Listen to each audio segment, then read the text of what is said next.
Amém? Aleluia. Quantos estão felizes no Senhor Jesus?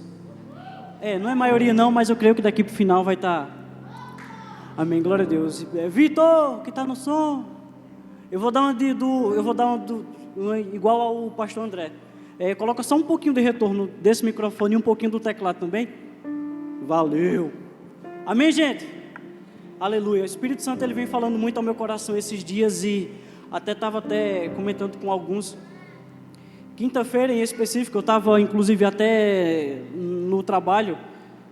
Eu tive uma hora bem vaga e aí fiquei estudando a palavra do Senhor, aquilo que eu ia trazer para mim e para você hoje. O Espírito Santo ele começou a falar ao meu coração de uma maneira que, sabe, eu fui para a biblioteca, eu trabalho na escola, fui para uma biblioteca e aí escrevendo, comecei a preparar. O Espírito Santo começou a ministrar o meu coração e aí sem perceber comecei a chorar, sabe, naquela biblioteca. E aí chegou um aluno e disse: professor, o que é que o senhor tem? Eu disse: não, nada, relaxa. E aí o Espírito Santo ele começou a falar ao meu coração. Amém? Eu creio que essa foi uma das mensagens mais rápidas assim que o Senhor ministrou ao meu coração. Mas, sabe, eu até tentei, assim, não, eu quero acrescentar alguma coisa, eu quero colocar alguma coisa. E eu chorava ao mesmo tempo e o Espírito Santo dizia: não, é aqui, é sobre isso. Amém? Se você está comigo, diga amém. Glória a Deus. Abre lá no texto de Isaías 43.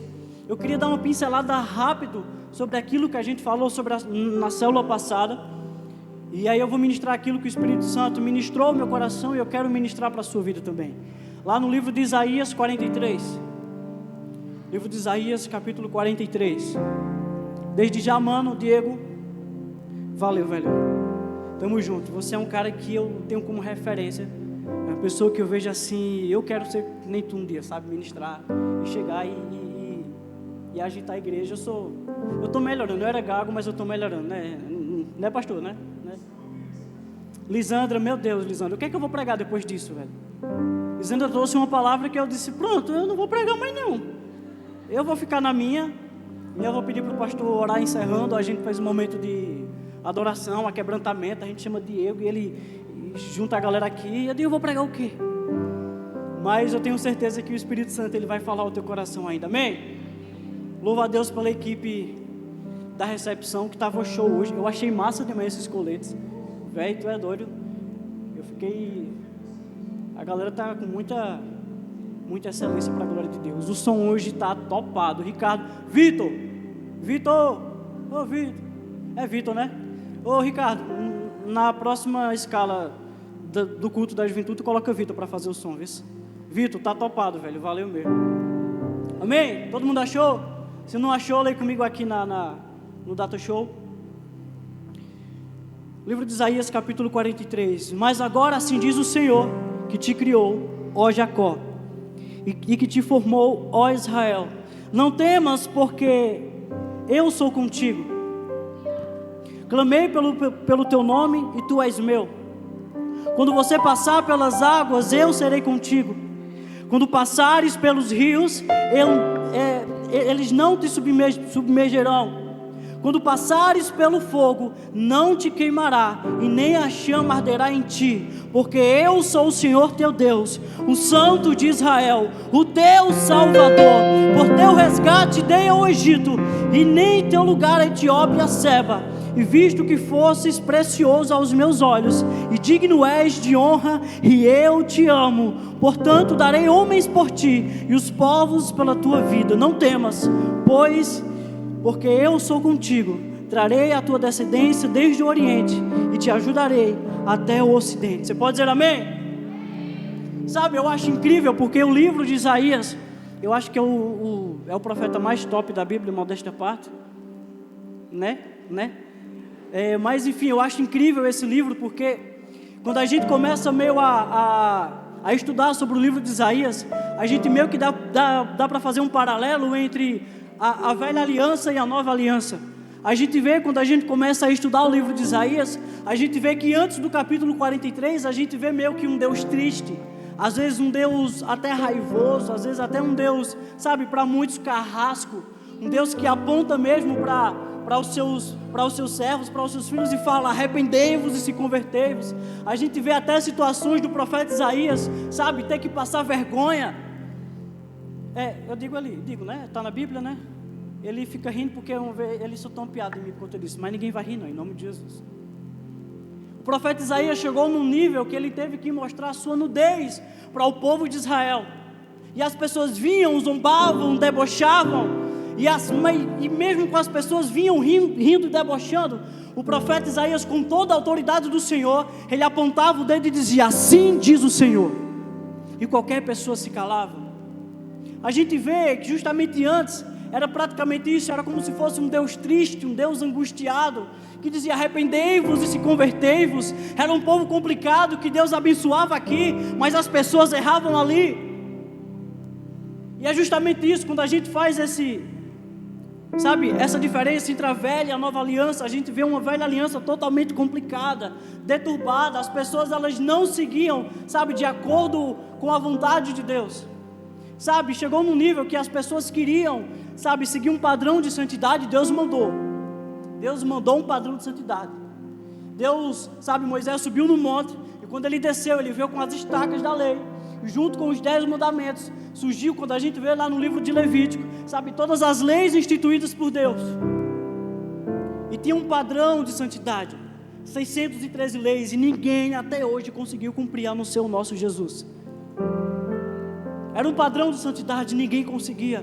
Mas a gente percebe que a partir do capítulo 43, a gente já vê um Deus mais amoroso, um Deus mais, mais carinhoso, cuidadoso, dizendo: se você passar pelas águas, você não irá se afogar. Se você passar pelo fogo, você não vai se queimar. Direi: sou eu teu Deus, eu te chamo pelo teu nome. Amém? E a gente vê isso na velha aliança, essa complicação, mas na nova aliança do Senhor, a gente vê, um Jesus que fala assim: vinde você que está cansado e sobrecarregado, que eu te darei descanso. Você vê um Jesus falando assim: olha, eu sou o pão da vida, aquele que vier até mim jamais terá fome. Ele fala assim: olha, eu sou a água, a fonte de água viva, quem vier até mim jamais terá sede. Eu sou a ressurreição e a vida. Quem crê em mim, ainda que esteja morto, viverá, e o que crê em mim nunca morrerá. E eu queria meio que pincelar, porque foi mais ou menos sobre isso que a gente falou semana passada. O exemplo de Davi. Davi era um homem segundo o coração de Deus. Era um homem escolhido, aprovado por Deus. Percebe que o nível de obediência a Deus, a gente vê que mesmo o rei Saul sendo um rei totalmente corrupto, um rei totalmente complicado, mas Davi, por entender que ele era um homem levantado por Deus, ele honrava a vida do seu líder, ele honrava a vida do seu rei. Mas mesmo assim, Davi sendo um homem segundo o coração de Deus, a gente vê também que ele foi uma das pessoas mais complicadas que a gente já viu.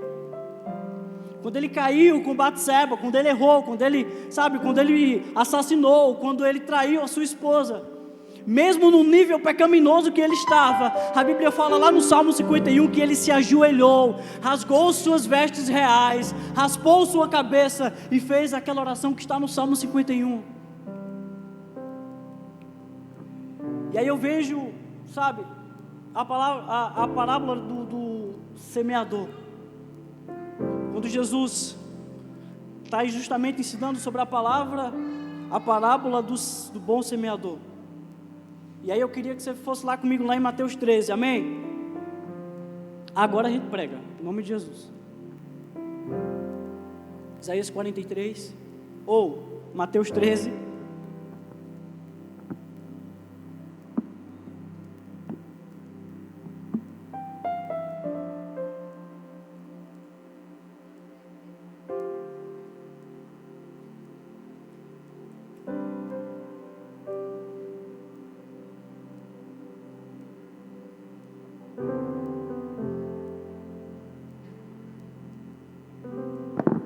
Amém?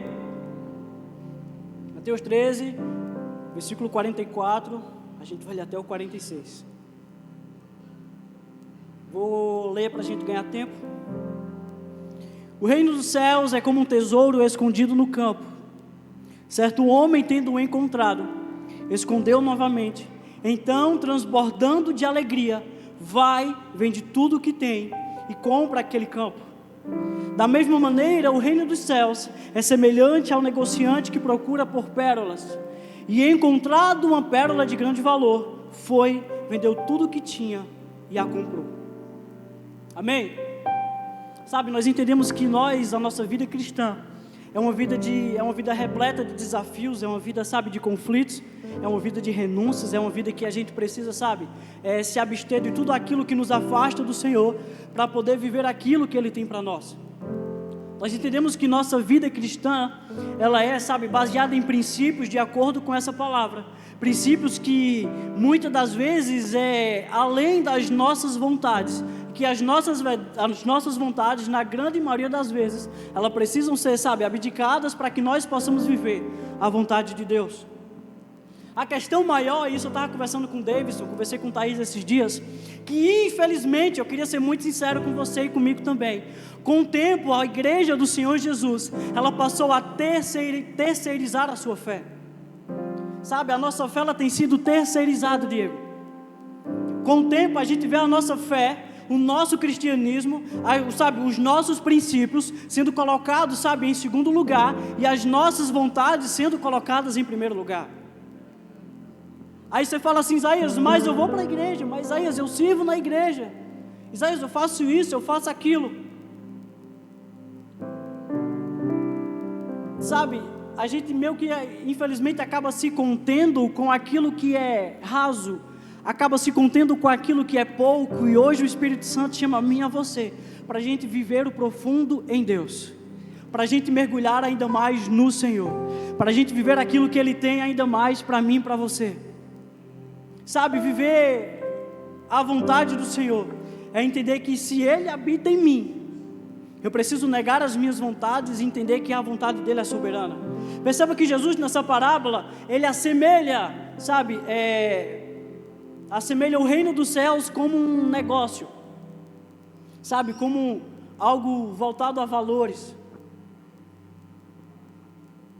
Certo homem,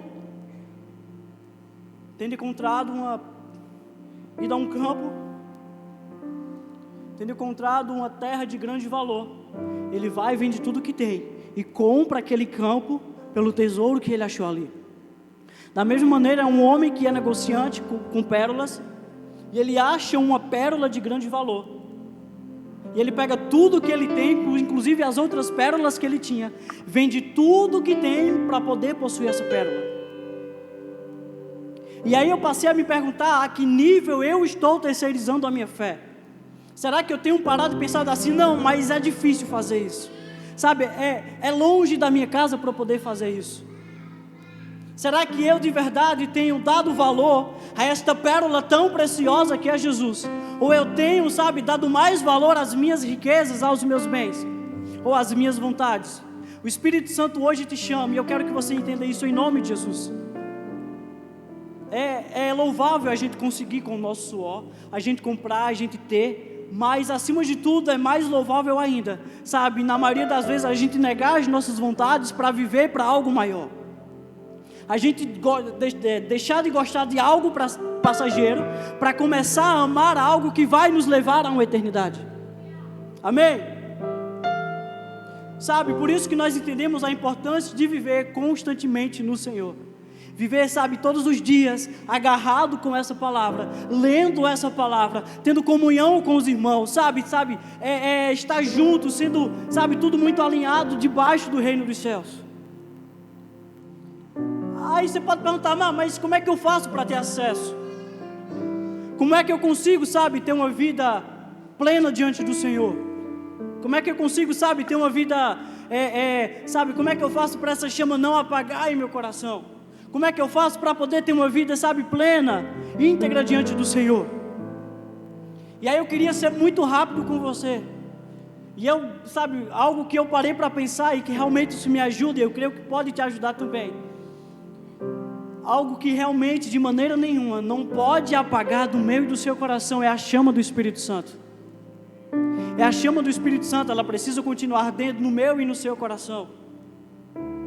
E eu preciso me abster de coisas seculares, coisas que me afastam da presença do Senhor, coisas que me afastam do propósito eterno. Sabe, perceba que com o tempo, a igreja, infelizmente, o secular tem entrado dentro dela. E quando eu falo secular, não é por conta da parede ser preta. Quando eu falo secular, não é por conta da barba do Diego. Quando eu falo secular, não é por conta do cabelo colorido de Thaísa. ou porque Letícia gosta de bater cabeça quando nós estamos louvando, ou até por conta das minhas, ou até de alguns jovens da igreja que tem tatuagens. Eu não falo secular por conta disso. Deixa eu te dizer, é mais do que isso. Quando a gente fala sobre secularismo, eu te perguntar o que é que te rege, o que é que te governa, sabe, o que é que tem, sabe, regido a sua caminhada, sabe, as minhas vontades ou é a vontade do Senhor? É a minha vontade ou é a vontade de Jesus? Sabe, a maneira que você trabalha é secular, a maneira que você estuda é secular, a maneira que você conversa com seus amigos ou até com seus familiares é uma cultura secular. Talvez até a maneira que nós criamos nossos filhos pode ser de uma maneira secular. Agora o que diferencia de um cristão maduro na fé, de um cristão que tem Jesus em você, é que ele consegue passar por todos esses processos, mas em momento nenhum ele não perde o seu propósito eterno. Ele pode, sabe, passar por qualquer situação, mas ele não perde a sua santidade no Senhor. Ele pode passar por qualquer buraco, ele pode passar por qualquer situação, ele pode estar inserido em qualquer contexto, mas ele vai se manter firme no seu propósito eterno. As pessoas podem estar discutindo do seu lado, pode estar todo mundo gritando, pode estar todo mundo, sabe, comendo aquele barraco, mas eu sei qual é o meu propósito eterno. Amém? Sabe, o cristão maduro na fé, ele não faz contas de quanto custa para receber aquilo que o Senhor tem preparado para ele. Sabe, um cristão maduro na fé, ele não fica pensando, mas se eu servir nisso aqui, será que o Senhor ele vai me abençoar nisso? Não, nós não servimos por merecimento, muito pelo contrário, nós somos imerecedores, mas foi essa graça do Senhor, meu Deus, essa graça irresistível, que nós não conseguimos, sabe, ficar longe dessa graça. A partir do momento que nós aceitamos, sabe, convidamos o Espírito Santo para fazer morada em nosso coração, a gente até pode tentar se afastar do Senhor, mas a partir do momento que essa graça veio e fez habitação em mim e em você, pode dar o que for, mas eu não consigo me afastar do Senhor. Aleluia.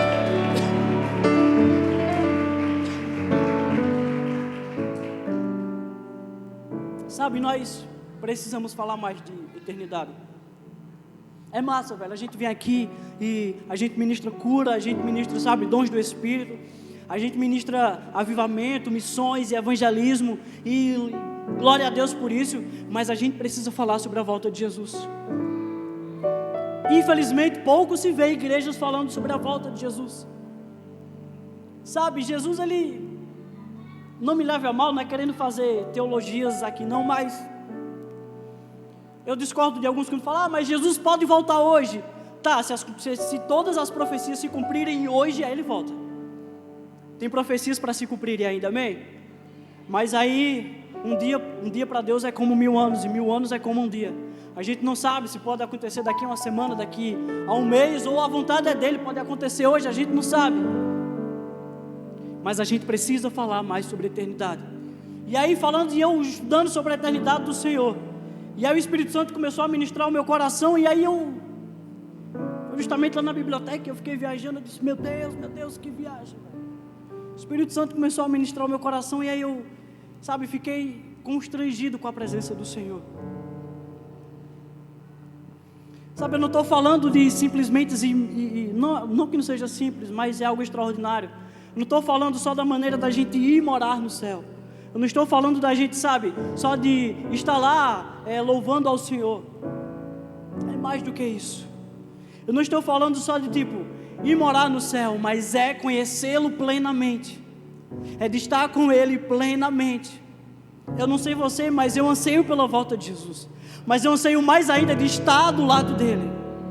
Eu não anseio só estar no céu, mas eu anseio estar habitando com Ele lá. Eu anseio estar perto do meu Pai lá. E aí, eu fiquei viajando nisso, eu disse, meu Deus, sabe, não é viver de momentos, não é viver, sabe, a unção que foi liberada aqui hoje, ela é para hoje. Ela não serve mais para amanhã.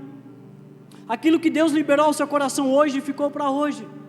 Por isso que nós entendemos que nós precisamos viver constantemente no Senhor, plenos no Senhor, sabe, todos os dias, agarrado nessa palavra, sabe, eu louvo a Deus, eu começo a ficar, sabe, emocionado, até orgulhoso de alguns jovens da igreja, da juventude, que está indo para a célula, que está, sabe, participando dos discipulados e tem aprendido, e quando eu vejo, sabe, testemunhos incríveis que a gente ouve, eu penso, meu Deus, a galera está entendendo o que é a eternidade.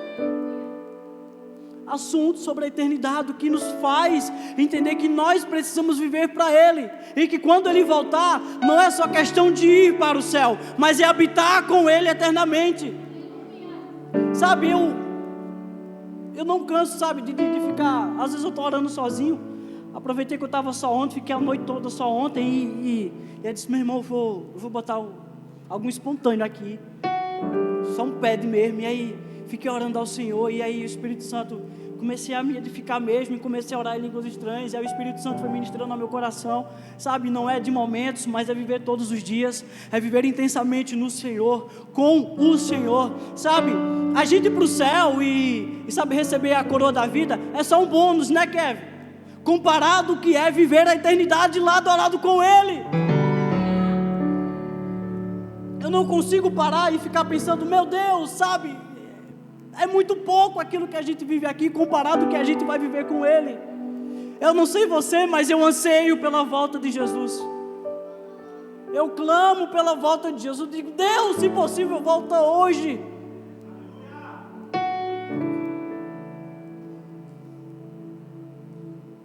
Sei lá, acho que o maior galardão que a gente pode receber é justamente esse, ter Ele morando lado a lado conosco, habitando lado a lado conosco. Eu louvo a Ele, eu engrandeço o nome dEle, eu fico feliz, fico, sabe, extasiado porque Ele habita em mim. Mas melhor do que Ele habitar em mim é eu habitar com Ele lá. Eu habitar com Ele lá, viver com Ele. Sabe, eu não sei como é que vai ser, mas eu sonho em estar lá dizendo, Tu és o meu amado. Tu és maravilhoso, Tu és santo. Tu és poderoso, Tu és digno, Tu és o exaltado, Tu és, sabe, como minha avó diz, Ele é cheiroso, Ele é lindo, Ele é soberano. Eu quero viver com Ele, eu quero estar com Ele, mas enquanto eu não estou lá com Ele, nós precisamos viver com Ele aqui, sabe, meu Deus.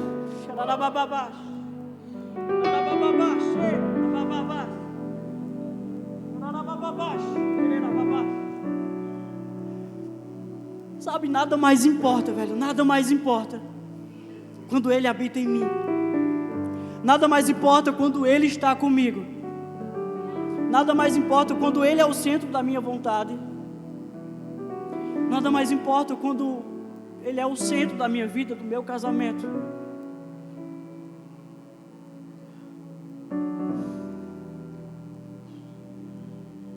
Sabe, eu já me peguei muito dando valor a outras coisas, ao invés de dar valor a essa pérola preciosa que é Jesus. Quanto tempo às vezes até hoje, sabe, às vezes a gente tem erros, a gente erra, a gente cai, a gente se levanta de novo e às vezes meu Deus, mas eu errei nisso, mas onde abundou o pecado, superabundou a graça. Mas isso não é motivo para a gente continuar pecando, amém? Não é porque a graça ela sobrepõe o pecado que eu vou continuar pecando de propósito. Nós precisamos ter um coração voltado à eternidade, um coração voltado ao Senhor, habitar com Ele todos os dias, habitar com Ele todos os dias, todos os momentos, meu lindo, meu querido.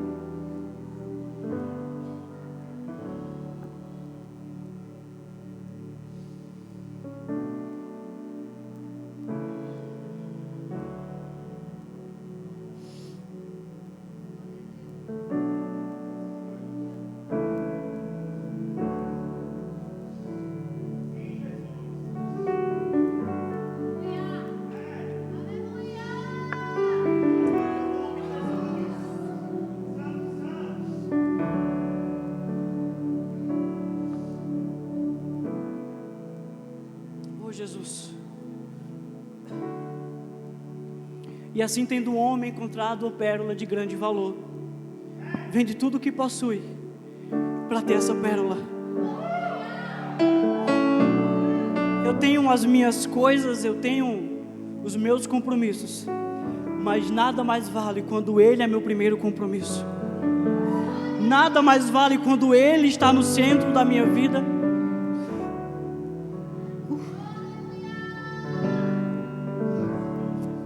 O Espírito Santo começa a ministrar o meu coração, e se chegar ao ponto de eu escolher, sabe, ou a minha vida ou a vida dele, e se chegar ao ponto de ele dizer assim: não, você já falou tanto ao meu coração, ou você deixa de viver as suas vontades, ou você vive inteiramente para mim. Oh Jesus, aleluia.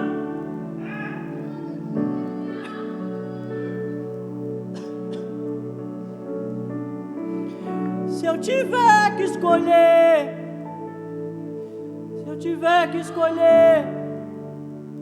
entre a minha vida e você, quem eu escolheria? Se eu tiver que escolher entre casar e você, quem eu escolheria? Quem eu escolheria? Se eu tiver que escolher entre meu filho e você, quem eu escolheria?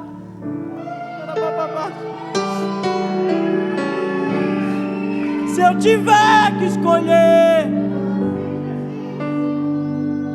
quem eu escolheria?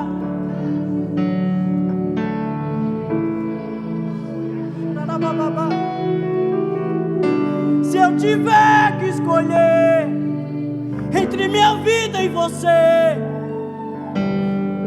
quem eu escolheria?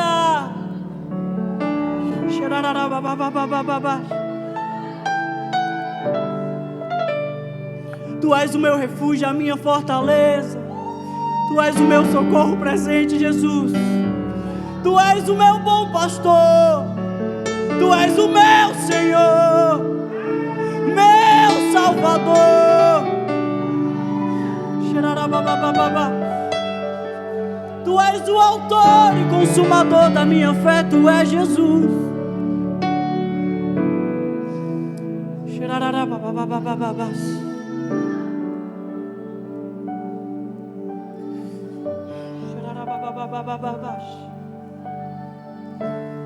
Eu vou dizer mais uma vez: e tendo o homem encontrado uma pérola de grande valor, vendeu tudo o que tinha para ter acesso a essa pérola de grande valor.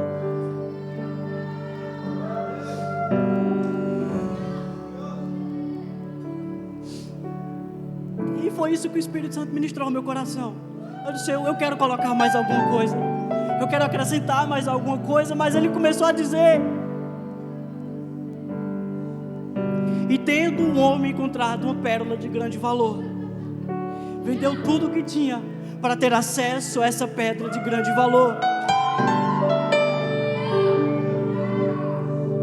A nossa mente humana, ela diz assim: olha, a minha vontade era de estar em casa, assistindo alguma coisa, comendo alguma coisa. Minha semana, ela foi tão corrida, tão puxada. Eu tive uma afronta ontem de uma aluna, e ela apontou o dedo na minha cara. Eu disse: meu Deus,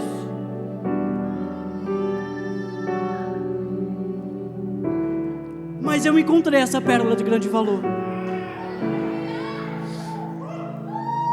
Eu fiquei até com raiva na hora, mas eu lembrei que eu encontrei uma pérola de grande valor, e que essa pérola de grande valor, melhor do que ter ela em mim, vai ser ter eu, ele, habitando lá com ele. Sabe, não é só a questão de ir para o céu, é massa, velho, a gente ir para o céu e glória a Deus, a gente vai habitar lá. A gente vai lá, sabe, tá 24 horas lá, adorando o Senhor, dizendo que Ele é grande. Mas eu não vejo a hora de estar lado a lado com Ele, de estar com Ele, entender que Ele me salvou, que Ele me regenerou.